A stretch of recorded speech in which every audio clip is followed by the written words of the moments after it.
Welcome to the Pueblo County Sports Network. I'm Devin Meyer. And I'm Chase Ginther. And today we'll be breaking down the top 10 athletes you need to look forward to this upcoming fall sports season. To get started, do you want to go first? Yeah, I'll go Give first, us honestly. Number 10? Honestly, so for my number 10, I'm going to have Michaela Parlett for girls softball. Honestly, I think she's going to do great. She's a great pitcher, and I see her being ranked higher on this list, honestly, but as of right now, I have her in the 10 seed just to see what she's going to do this year. But I see her doing very well pitching this year. All right, yeah. For my number 10, I have Eden Johnson. I mean, she was a freshman. She was second in blocks, first in hitting percentage. Like I said earlier, varsity as a freshman. So, I mean, that in itself is already, like, an impressive feat. But volleyball is, like, a very popular sport for County, and I mean, it's one of our better sports, especially during the fall season. So I like that she's only a sophomore. She has a lot of room to grow. I feel like up towards the higher end of the list, I do have a lot of seniors comparatively. So I feel like just being able to throw in some of those underclassmen is nice. Yeah, no, I like that. I like that pick a lot. All right, going into number 9, I'm going to do Bianca Tapia for girls volleyball. She's been the starting libero since her sophomore year, and I see her taking a huge leap this senior year. Last year she had to split minutes with Bella Guzman, but I think that she's really gonna strive this year, and she's gonna succeed a lot. So she's in my number 9, and she's definitely a player to look out for. Yeah, number 9, I got Cohen Glenn. I mean, he's been our starting quarterback since his sophomore year, and I mean, He's done relatively well with the pieces around him. I feel like last year was definitely probably his best year. So far, he definitely had a lot of throwing options with Brock being a high target, and so same with Tegan and Jonathan. He did lose all 3 of those this year, hence why I feel like he's a little bit lower on my list. I just don't know for sure who's going to be our wide receivers and what targets he's going to have. But, I mean, he was second in rushing yards last year. And I just think that in itself as a quarterback is impressive. And I feel like maybe if they have a different quarterback, you could definitely throw him in there at the tight end. Or he's fast and strong, too. Like, he could play a slot receiver if he needed. But, I mean, he had 9 touchdowns last season, 15 passing touchdowns. Overall, he's just an amazing athlete. I mean, yeah, he's someone I do look forward to. I feel like he could have been a little bit higher on my list, but just with his lack of possible targets this year, I just don't know what those are. Yeah, I mean, only time will tell with that one. Yeah, but we just got to see like the that. Rosters first. Yeah, absolutely. All right, moving into number 8, I have Olivia Corsentino for girls volleyball. And I feel like if there's one word to describe her, it's going to be consistent and also reliable. You know what I mean? She's been there since she was a freshman, and she's always just been very reliable. You can count on her, to pull through in big moments. So I definitely think that she's going to be a player to look out for. This is her senior year, her last year here, so definitely look out for Olivia Corsentino in volleyball. Yeah. So for my number 8, I have someone that we didn't see a lot of last year. I have Patrick Noga. And I mean, if we had anything from him last year, I'd be able to say more. If I looked at him and seen what they've done over the summer scrimmages and whatnot, maybe I could say more. But I mean, all last season he was injured. And I mean, it's just hard to get a gauge, especially junior year is a really important year. Like, that's like some of your last years. Now he's going into senior year with only 1 year on. Like, he started as a sophomore, I believe, right behind Cody Lanier. And, I mean, since then, he got injured the first game of the last season. Yeah, so there wasn't much to see, and he was out the entire season.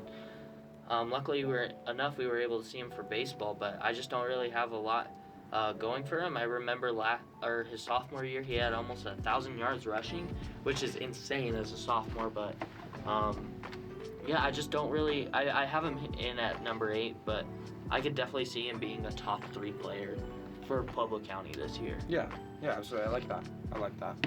All right, moving into number 7. For me, I have a guy you already talked about, Cohen Glenn. I have Cohen Glenn for football. He's been our starting quarterback since his sophomore year. But like you said, I mean, last year he had so many weapons to work with.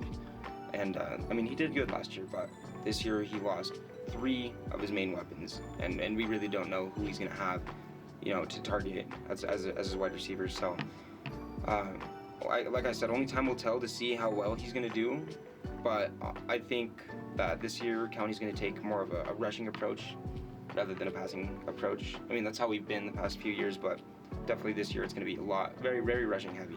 So that's why Cohen Glenn, I have him at number 7. He has a lot of potential. He's very talented, but he doesn't have the weapons that he needs to be, succeed. So I have him at number 7. Yeah, I could get behind that. Number 7 for me, and I saw a little peek at your list. I see that you have him a little bit further up on your list, and the more I think about it, the more I can probably put him up there a little bit more. Ian Alcala, man. If you don't know, he plays tennis, and he's a dog. He's made it to He's made it to state multiple times. Just his freshman year, yeah. Yeah, or freshman year he made it to state, and then the person he's lost to the last 2 years, when it came to state qualifier, he graduated, so he's out of his way. And Ian's been working all off-season, all summer. The only reason I put him this low, I feel like, is just because I couldn't find like brackets or anything, or like records on max preps. So that was the only reason I have him lower, but on my list than he probably should be. But man, Ian Alcala, I do look for. I plan on going to some tennis matches, and he's who I plan on looking at. Absolutely, yeah. He's going to be really great this year, I hope. All right, moving into number 6. I have my lone soccer player on this list, Gavin Miller. Last year, he was all SCL defense. He was really clutch in big situations. I remember when he tied it against Centennial, it was really, really clutch. And honestly, I see him excelling this year a lot. Unfortunately, Cade Fisher is not going to be playing this year, which is really unfortunate. But I think without Cade, Gavin Miller's going to take a huge leap this year, going into his junior year, and he's gonna be very impressive this year. So definitely look out for Gavin Miller. Yeah, my number 6 is someone you already said. Okay. Olivia Corsentino. She made a huge jump last year. I think with the new coach, Miss Clementi, I think that she just helped her a lot. I think her play style probably fit more with her. Like her sophomore year, I didn't really see a whole lot of her out there. I know she was on the roster. I know she got some playing time. But I mean, last year she was second in kills per set and hitting percentage, which was that's not to be like scoffed at. She's got multiple honorable mentions for Player of the Week on her podcast. I mean, she made a huge jump her junior year. I expect her to make a bigger jump her going into her senior year. And I mean, volleyball's always been fun, competitive. So I have her here at number 6. I like that. All right, moving into number 5. I have a girl who's been amazing all her entire high school career. She's been starting since she was a freshman. And I have Olivia Nesbitt for girls softball. I mean, like literally, what doesn't she do? You know what I mean? She's an absolutely outstanding pitcher. She hits home runs all the time. She's amazing. You know what I mean? And I see her being the top player for the fall this season. Honestly, like I put her at 5, but if she becomes number 1, if she absolutely excels this year, I'm not going to be surprised one bit. You know what I mean? Like, yeah, so. I think the big thing with girls softball is like it was probably our best sport last fall. Yeah. I mean, we made a state appearance. I think we lost to Holy Family, which I mean isn't something to be scoffed at. I mean, no. it was not a close game, but I mean that's Holy Family. Yeah, exactly. The Holy Family. Like it's a huge school. But at my number 5, I have Winnichet Farnworth. Okay. That's where I thought you were going. You know, started since freshman year, whatnot. Yeah, I mean, we've seen her kill it on the volleyball court. Like, literally, she leads in kills and aces. She's just a huge offensive threat, and I mean, she's tall, athletic. I have back-to-back volleyball players here, but really, those two are my.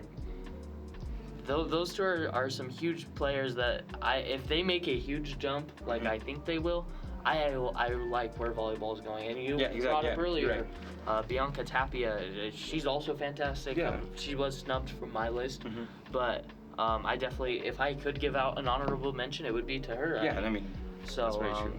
Yeah, I mean, that's volleyball is. I'm excited this year for that. Yeah, no, they have great chemistry. They've always had great chemistry, so I'm definitely excited to watch those games. All right, for number 4, I have a girl who has been starting since her freshman year, Winishette Farnworth. She's amazing, you know what I mean? But let's just say that I would never want to be on the receiving end of one of her kills. You know what I mean? That's terrifying. Seeing those in person, it's terrifying. Like, I can't fathom how she can hit the ball that hard. You know what I mean? And just seeing how dominant she is. She's very tall, very athletic. I see her making a huge jump this year. Yeah. I mean, it's hard to make a jump when you're already that high, but I see it happening. That was literally my only mean? flaw with her. Is Like, she's already so high, it's going to be hard for her to make a jump, but... Arguably, last year, she was probably our best player. Yeah, she was a junior. We lost a ton of seniors for volleyball, but, I mean, I am far from worried. No, not at all. She's going to be great, especially along with all the other... Yeah, there's so many. All the other talent. Yeah. Now, I have for number 4, Gavin Miller. You brought him up earlier, though. A little bit further down your list. Now, above him at number 3, I did have Cade Fisher originally, but like you brought up earlier, unfortunate news, he's not going to be playing for County this year. But I mean, good for him. He's playing with this club team, right? Yeah, big club team. Potentially getting him into college somewhere. So I mean, I understand it. Yeah, absolutely. But Gavin Miller, man, he's going into his junior year. He's got a lot of time left. All SCL defense last year as a sophomore. He's got some big shoes to fill, though, behind Sonny and whatnot defensively. Yeah, for sure. Definitely left. But, I mean, he's not just good defensively. And he was an all SCL defense player. And he's great on both sides of the ball, like you brought up earlier, tying the game against Centennial. Yeah. And, I mean, Centennial is not a team to be scoffed at. No, I mean, not at all. For a lot of sports, yes, but soccer is definitely they're good. not. I think they're usually the best team. in Pueblo, yeah. So, I mean, I do look forward to seeing Gavin Miller play this year, especially with Cade Fisher being gone. I do think he's going to take a huge step, along with potentially Jacob Flores, who's not on my list, but, you know, knowing this beforehand, maybe I move everyone up a little bit, and Jacob Flores slips into definitely the bottom of my list, but he's definitely someone that we could also look out for. Yeah, no, I see him as an honorable mention right now for me, and I definitely see him moving up on the list. He could be great, for sure. All right. Starting out with our top 3. For number 3, I'm going to give it to Patrick Noga. Right. Honestly, if we're talking raw talent-wise, I think that he is the most talented player in the school right now, for any sport. You know what I mean? Last year, as you were saying, he unfortunately got injured. But if we look back to his sophomore year, he was splitting time with Cody Lanier, and he still rushed for 1,000 yards. Yeah. This year, he is so fast. He's so big. He can run through people easily. I see him being not even the leading rusher of. I mean, obviously the leading rusher of the team, but I see him being, top 10 in the state. I see huge things for Patrick Noga this year. He just needs to avoid injury, unlike last year. But yeah, I think raw talent-wise, he is the most talented kid at the school right now. So. Yeah, I think his biggest, I think the hardest thing for him is just going to be that Amari Williams from Centennial, or sorry, not from Central, is another amazing. Yeah, he's just amazing running back, just as big, just as fast, and I think he played last year, so that already gives him a little bit of an advantage over Patrick Noga. I think if I go remake my list after listening to yours, I definitely throw Patrick Noga up there more, especially when you're looking at the whole idea of this list being players to look forward to. Yeah, exactly. I definitely think I did make that mistake there. Patrick Noga, like you said earlier, freak athlete. Yeah, no, he's You will insane. not, your odds of seeing someone just as big and as fast as him, and I'm not trying to be rude here, but I don't see him in the gym. I don't know what gym he goes to. No, neither. In Pueblo. But I know for a fact that he can deadlift. Strong. He can deadlift 500 pounds. Yeah, though, so I don't know. He's strong, 6 foot, 210. I mean, what a kid. Going into my number 3, I have someone that you brought up earlier. Okay. Michaela Parlett. She's won Player of the Week. She threw 62 strikeouts, 62 Ks. Insane. Won regionals and ranked 8th in the state. And I mean, I felt like, softball, severely underlooked sport. Yeah, I absolutely. mean, it's hard to glorify that, but We plan on doing some softball streams this year. Oh, we definitely need to. I think we plan on doing 1 or 2, not a ton, but definitely plan on getting out there and trying to put these girls out there, push them out more for scouts and whatnot, because we have a great team. We do. We have a lot of talent out on the team, and so I have her coming in at my number 3. Who do you got at your number 2? For my number 2, I have Elijah Horton for football. If I had to compare him to an NFL football player, it'd probably be J.J. Watt, because this dude, he hunts down the ball and he makes the craziest tackles I've ever seen. I mean, obviously, he led the team in tackles last year, and he's a freak athlete. Like, he hits hard. And, I mean, he was amazing last year. I'd say he was probably our best player last year. Oh, yeah, he was definitely our best player last year. I mean, I have him at number 2 as well. So perfect. Yeah, that works out. That works out. We just talk about him. Like, he led the team in tackles last year. He also led the team in sacks. Yeah, So he's hunting down players. He's hunting down quarterbacks. Yeah, he's after everyone. He had a pick 6 last year. Hopefully we see more of that. He had an injury late in the season. Like, we went 3 or 4 games without him, and he was still at the top of our tackle board. By a lot, and too. sacks. And it was not close. No, not at all. I mean, at one point, he was top 10 in the state for tackles. Yeah. Like, I have no clue. If there's absolutely anything I know, it's that if Elijah Horton is healthy, he's going to get tackles. Absolutely. And if he's going to get tackles, he's going to be at the top of leaderboards. Yeah. And if he's going to be at the top of leaderboards, he's someone you need to look out for. Yeah, that's very true. I mean, yeah, based on last year, he's definitely gonna make an impact this year on the football team. He's gonna be great. Yeah, I'm excited to see him. Me too. Yeah, he's gonna be great. All right, for my number 1, I have a dude. He's already been mentioned, and honestly, I mean, it's a sport that really a lot of people don't necessarily watch too much, if I'm being honest. But I have Ian Alcala for boys tennis. I think that he is so good at tennis. I mean, it's pretty much all he does. He just constantly plays tennis. And he's been practicing all summer long. He's been won singles since he was a freshman, which is insanely impressive. I mean, he came in as a freshman, he won 1 singles, and I mean, he's been dominating ever since. I watched him closely last year. Obviously, in regionals, he lost to a dude from Coronado, but no, that dude's graduated now. And I see Ian Alcala going to state and definitely making an impact in the state. I mean, he's ranked top 30 in the state right now. He's been to so many tournaments over the summer, won so many tournaments, and I see him making a huge leap this year at state. And I honestly, I see a possibility where he takes it home in the entire state. Yeah, so, I mean, I brought it up earlier. I had him further down on my list. I did say that I think he could probably be up here. You just know more about him than I do. Yeah. And I mean, that's just how it is. I don't disagree with you. You have a ton of great points. I do think also Ian will end this season with top 10 in the state. I mean, you said he was top 30. I think he's easily top 10. He's great. And I mean, I'd love to duke it out and me and him could play tennis. We'll upload that to the channel as well. Yeah, we'll upload that. And but yeah, my number 1 player you brought up earlier as well, Olivia Nesbitt. And I mean, here's why.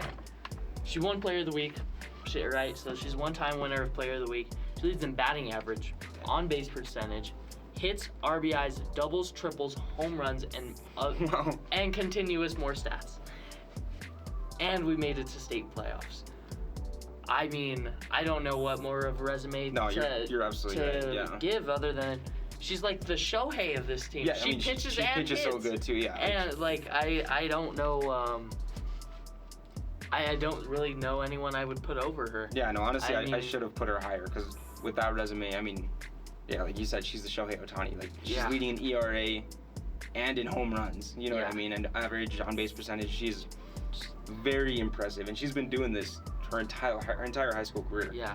You know what I mean? Yeah, it's insane. And last year was her junior year, so she's still got plenty to build off of. And absolutely. I mean, that's exciting. Girls softball, I mean, good luck to you. I mean, I genuinely don't think that we won't. I think that we'll make it to at least 8th again in the state. Oh, absolutely, yeah. Like, we have a very easily, talented team. or very talented team. If not better. Yeah. You know what I mean? We lost Sienna Estrada, Presley Cordova, I believe. Or Albany Cordova. Cordova, yeah.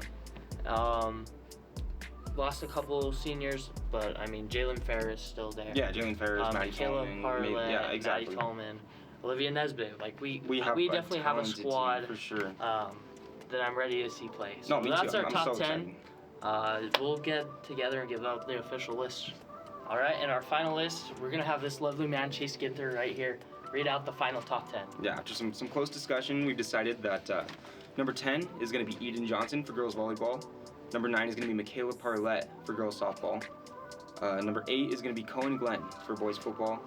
Number 7 is going to be Olivia Corsentino for girls volleyball. Number 6 is going to be Gavin Miller for boys soccer. Number 5 is going to be Patrick Noga for boys football. Number 4 is going to be Winnishet Farnworth for girls volleyball. Number 3 is going to be Ian Alcala for boys tennis. Number 2 is going to be Elijah Horton for boys football. And then number 1 is going to be Olivia Nesbitt for girls softball. And with that is your top 10 athletes you need to look forward to this upcoming fall season. Look forward to more content being produced on this Pueblo County Sports Network channel.